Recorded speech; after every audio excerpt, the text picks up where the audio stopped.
ನಿಮ್ಮ ವಾಹನಗಳ ಸೇಫ್ಟಿಗೆ ಮತ್ತು ನಿಮ್ಮ ಸೇಫ್ಟಿಗೆ ನಿಮ್ಮ ಕಾರುಗಳಲ್ಲಿ ಪ್ಯಾನಿಕ್ ಬಟನನ್ನು ಅಳವಡಿಸಿಕೊಳ್ಳಿ ಅಂತಂದ್ಬಿಟ್ಟು ಟ್ರಾಫಿಕ್ ಪೊಲೀಸರು ಸಲಹೆಯನ್ನು ಕೊಟ್ಟಿದ್ದರು. ಈ ಪ್ಯಾನಿಕ್ ಬಟನನ್ನು ಪ್ರೆಸ್ ಮಾಡಿದ್ರೆ ಯಾರಿಗೆ ಮೆಸೇಜ್ ಹೋಗಬೇಕು ಅವ್ರಿಗೆ ಹೋಗ್ತಾ ಇತ್ತು, ಕಷ್ಟದಲ್ಲಿದ್ದರೆ ಬಂದು ಸಹಾಯ ಮಾಡ್ತಾಯಿದ್ರು. ಆದರೆ ಈಗ ವಾಹನ ಸವಾರರಿಗೆ ಪ್ಯಾನಿಕ್ ಬಟನ್ ಪೀಕಲಾಟ ಶುರುವಾಗಿದೆ. ಪ್ಯಾನಿಕ್ ಬಟನ್ ಹಾಕ್ಸೋದಕ್ಕೆ ಸಾವಿರಾರು ರೂಪಾಯಿ ವೆಚ್ಚ ಆಗುತ್ತೆ. ಆದರೂ ಪರವಾಗಿಲ್ಲ ಅಂತ ಹಾಕ್ಸಿದ್ರೆ ಸರಿಯಾದ ಸಮಯಕ್ಕೆ ವರ್ಕ್ ಆಗ್ತಿಲ್ಲ ಈ ಪ್ಯಾನಿಕ್ ಬಟನ್. ಪ್ರಯಾಣಿಕರ ರಕ್ಷಣೆಗೆ ಅಂತ ಇದ್ದ ಪ್ಯಾನಿಕ್ ಬಟನ್ ಹಾಗಾದರೆ ವ್ಯರ್ಥವಾಯ್ತಾ? ಸಾವಿರಾರು ರೂಪಾಯಿ ಖರ್ಚು ಮಾಡಿ ಪ್ಯಾನಿಕ್ ಬಟನ್ ಹಾಕ್ಸಿರೋದು ನೀರಿನಲ್ಲಿ ಹೋಮ ಮಾಡಿದಂತಾಯ್ತಾ ಅಂತ ಪ್ರಶ್ನೆ. ಈ ಕುರಿತಂತೆ public TV mega reality check ಅನ್ನು ನಡೆಸಿದೆ.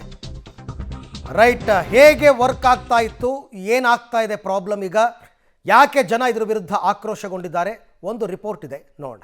ಯೆಲ್ಲೋ ಬೋರ್ಡ್ ವಾಹನಗಳಿಗೆ ಪ್ಯಾನಿಕ್ ಬಟನ್ ಕಡ್ಡಾಯ. ಸಾವಿರಾರು ರೂಪಾಯಿ ಖರ್ಚು ಆದರೆ ಬಟನ್ ವರ್ಕೇ ಆಗಲ್ಲ. ಪ್ರಯಾಣಿಕರ ರಕ್ಷಣೆಗೆ ಅಂತಿದ್ದ ಪ್ಯಾನಿಕ್ ಬಟನ್ ವ್ಯರ್ಥಾನ. ಪಬ್ಲಿಕ್ ಟಿವಿಯಲ್ಲಿ ಮೆಗಾ ರಿಯಾಲಿಟಿ ಚೆಕ್. ಸಾರ್ವಜನಿಕ ಖಾಸಗಿ ವಾಹನಗಳ ಸಂಚಾರ ಸಂದರ್ಭದಲ್ಲಿ ಮಹಿಳೆಯರು ಹಾಗೂ ಪ್ರಯಾಣಿಕರ ಹಿತರಕ್ಷಣೆಗಾಗಿ ಕರ್ನಾಟಕ ಸರ್ಕಾರ ಸಾರಿಗೆ ಇಲಾಖೆ ಯೆಲ್ಲೋ ಬೋರ್ಡ್ ವಾಹನಗಳಿಗೆ ಪ್ಯಾನಿಕ್ ಬಟನ್ ಅಳವಡಿಕೆ ಕಡ್ಡಾಯ ಮಾಡಿದೆ. ಕಳೆದ 2 ವರ್ಷಗಳಿಂದ ಪ್ಯಾನಿಕ್ ಬಟನ್ ಕುರಿತಾದ ಚರ್ಚೆಗಳು, ಆರೋಪಗಳು ಸಾಕಷ್ಟಿವೆ. ಇದರ ನಡುವೆಯೂ ಸಾರಿಗೆ ಇಲಾಖೆ ಕೇಂದ್ರ ಸರ್ಕಾರದ ಆದೇಶ ಜಾರಿಗೊಳಿಸ್ತೀವಿ ಅಂತೇಳಿ ಪ್ಯಾನಿಕ್ ಬಟನ್ ಅಳವಡಿಕೆ ಕಡ್ಡಾಯ ಮಾಡಿತು. ಪ್ಯಾನಿಕ್ ಬಟನ್ ಅಳವಡಿಸದಿದ್ರೆ ಎಫ್ಸಿ ಕೊಡಲ್ಲ ಎಂದೇಳಿತ್ತು. ಪ್ರಯಾಣಿಕರ ತ್ವರಿತ ನೆರವಿಗಾಗಿ ಸಾರಿಗೆ ಇಲಾಖೆ ಕಮಾಂಡ್ ಸೆಂಟರ್ ಕೂಡ ಓಪನ್ ಮಾಡಿ ತೊಂದರೆ ಆದಾಗ ಪ್ಯಾನಿಕ್ ಬಟನ್ ಒತ್ತಿ ಕ್ಷಣಾರ್ಧದಲ್ಲಿ ಪೊಲೀಸರು ಹಾಗೂ ಕಮಾಂಡ್ ಸೆಂಟರ್ ನೆರವಿಗೆ ಬರಲಿದೆ ಅಂತು. ಇದರಿಂದ ಲಾಸ್ ಆದ್ರೂ 16,000 ದರ ಕೊಟ್ಟು ಪ್ಯಾನಿಕ್ ಬಟನ್ ಅನ್ನ ರಾಜ್ಯದ ಕ್ಯಾಬ್ ಚಾಲಕರು ಹಾಕಿಸಿಕೊಳ್ತಿದ್ದಾರೆ. ಆದ್ರೆ 16,000 ಕೊಟ್ಟು ಅಳವಡಿಸಿದ್ದ ಪ್ಯಾನಿಕ್ ಬಟನ್ಗಳು ಮಾತ್ರ ವರ್ಕೇ ಆಗ್ತಿಲ್ಲ. ಸಾಲ ಸೂಲ ಮಾಡಿ ಎಫ್ಸಿ ಮಾಡಿಸೋ ಮುನ್ನ ಪ್ಯಾನಿಕ್ ಬಟನ್ ಹಾಕಿಸಿದವರು ತಮ್ಮ ವಾಹನಗಳಲ್ಲಿರೋ ಪ್ಯಾನಿಕ್ ಬಟನ್ ಕಾರ್ಯದ ಬಗ್ಗೆ ಅವರೇ ತೋರಿಸಿದ್ದಾರೆ ನೋಡಿ. ಪ್ಯಾನಿಕ್ ಬಟನ್ ಪೀಕಲಾಟ ಕೇಸ್ ಸ್ಟಡಿ ನಂಬರ್ 1. ನೋಡಿ, ನನ್ನ ಹೆಸರು ಶ್ರೀನಿವಾಸ್ ಅಂತ. ಈಗ ಒಂದು 3 ತಿಂಗಳ ಹಿಂದೆ ಈ ವೆಹಿಕಲ್ನ ಪರ್ಚೇಸ್ ಮಾಡಿದೆ. ಈ ಪ್ಯಾನಿಕ್ ಬಟನ್ಗೋಸ್ಕರ ನನ್ನ ಗಾಡಿ ಕೊಡೋಕೆ 2 ತಿಂಗಳು ಡಿಲೇ ಮಾಡಿದ್ರು ಶೋರೂಮ್ ಅವರು. ಯಾಕೆಂದರೆ ಈ ಪ್ಯಾನಿಕ್ ಬಟನ್ ಟಾಗ್ ಆಗಿರಲಿಲ್ಲ ಅಂತ. ಪ್ರೆಸ್ ಮಾಡ್ತಾ ಇದ್ದೀನಿ, ಯಾವುದೇ ಕರೆ ಬರ್ತಾ ಇಲ್ಲ, ಇದು ವರ್ಕು ಆಗ್ತಾ ಇಲ್ಲ. 500 ರೂಪಾಯಿ ಬೆಲೆ ಇಲ್ಲ ಅಂತ ಹೇಳ್ತಾ ಇದ್ದಾರೆ. ನಮಗೆ 15,000 ಚಿಲ್ಲರೆ ಚಾರ್ಜ್ ಮಾಡಿದ್ದಾರೆ. ಇದು ಒಂದು ಎಲ್ಲ ಚಾಲಕರಿಗೆ ಸಂಬಂಧಪಟ್ಟ ಗೌರ್ಮೆಂಟ್ ಅವರೇ ಅಮಾಯಕ ಚಾಲಕರಿಗೆ ಮೋಸ ಮಾಡ್ತಾ ಇದ್ದಾರೆ. ಪ್ಯಾನಿಕ್ ಬಟನ್ ಪೀಕಲಾಟ ಕೇಸ್ ಸ್ಟಡಿ ನಂಬರ್ 2. ನಮಸ್ಕಾರ. ಕಾರ್ಗೆ ಇದು ಪ್ಯಾನಿಕ್ ಬಟನ್ ಹಾಕ್ಸಿ ನವೆಂಬರ್ ಅಲ್ಲಿ ಹಾಕ್ಸಿದ್ದು. ಎಫ್ಸಿ ಗೆ ಬೇಕೇ ಬೇಕು ಅಂತ ಹೇಳಿ 14,500 ರೂಪಾಯಿ ಕೊಟ್ಟು ಇದು ಹಾಕ್ಸಿದ್ವಿ.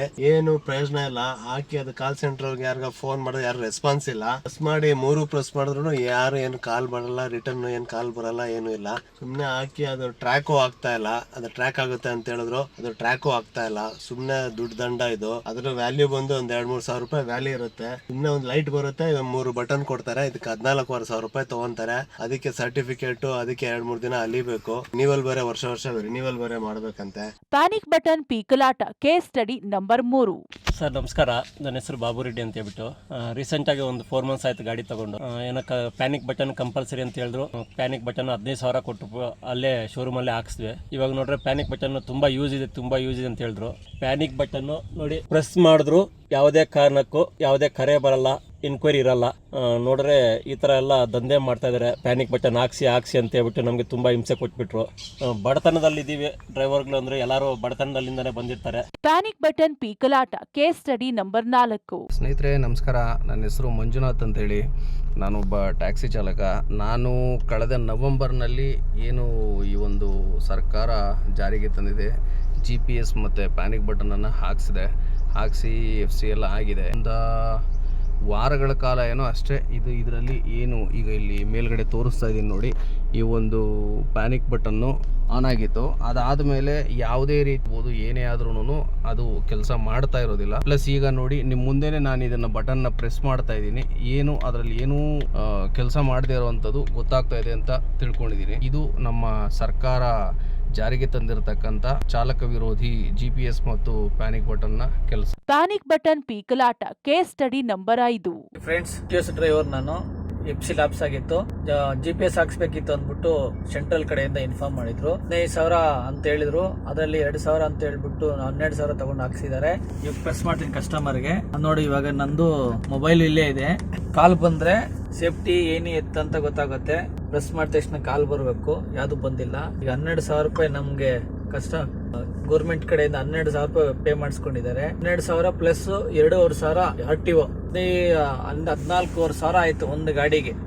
ಇದು ಕಸ್ಟಮರ್ಗೆ ಇದು ಮಾಡಿದೀವಿ. ಕಸ್ಟಮರ್ ಸೇಫ್ಟಿಗೆ ಯಾವುದು ಕಾಲ್ ಬರಲ್ಲ ನೋಡಿ. ಪ್ಯಾನಿಕ್ ಬಟನ್ ವರ್ಕ್ ಆಗ್ತಿಲ್ಲ. ಕಮಾಂಡ್ ಸೆಂಟರ್ನಿಂದ ಕಾಲ್ ಕೂಡ ಬರ್ತಿಲ್ಲ. ಒತ್ತಿ ಪ್ರಯಾಣಿಕರು ಮಾತ್ರ ಸುಸ್ತಾಗಿದ್ದಾರೆ. ನಾವು ಸಾರಿಗೆ ಇಲಾಖೆಗೆ, ಸಾರಿಗೆ ಸಚಿವರಿಗೂ ಮನವಿ ಮಾಡಿದ್ವಿ. ಹೈಕೋರ್ಟ್ ಕೂಡ 8,000 ದರವನ್ನ ತೆಗೆದುಕೊಳ್ಳುವಂತೆ ಸೂಚಿಸಿತ್ತು. ಆದರೂ ಸರ್ಕಾರ ಟೆಂಡರ್ ನೀಡಿರೋ ಸಂಸ್ಥೆಗಳು ತಮಗೆ ಇಷ್ಟ ಬಂದ ದರದಲ್ಲಿ ಪ್ಯಾನಿಕ್ ಬಟನ್ ಹಾಕ್ತಾರೆ. ಅದು ವರ್ಕೂ ಆಗ್ತಿಲ್ಲ.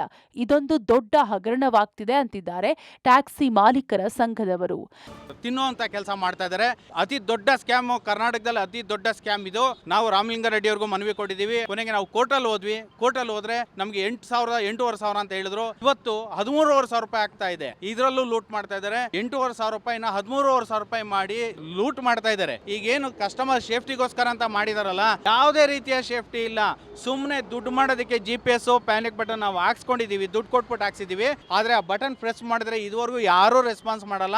ಇದು ನಿಜವಾದ ದರೋಡೆ ಅಂತಾನೆ ಹೇಳ್ಬೇಕು. ಪ್ಯಾನಿಕ್ ಬಟನ್ ಉದ್ದೇಶವೇ ಪ್ರಯಾಣಿಕರ ರಕ್ಷಣೆಗೆ ಮಾತ್ರವಲ್ಲ, ಚಾಲಕರಿಗೂ ತೊಂದರೆ ಆದಾಗ ಕೂಡಲೇ RTO ಅಧಿಕಾರಿಗಳು ಸ್ಪಂದಿಸೋಕೆ, ಪೊಲೀಸರಿಂದ ರಕ್ಷಣೆ ನೀಡಿಸೋಕೆ. ಆದ್ರೆ ಈ ಪ್ಯಾನಿಕ್ ಬಟನ್ ಈಗ ಆಟಿಕೆ ರೀತಿ ಕಾಣ್ತಿದೆ. ಸಾರಿಗೆ ಇಲಾಖೆಯ ಅಧಿಕಾರಿಗಳ ನಿರ್ಲಕ್ಷ್ಯ ಇಲ್ಲಿ ಎದ್ದು ಕಾಣ್ತಿದೆ. ಸಾರಿಗೆ ಸಚಿವರೇ ಈ ಬಗ್ಗೆ ಖಡಕ್ ಸೂಚನೆ ನೀಡಬೇಕಾಗಿದೆ. Maruti, public TV, Bengaluru.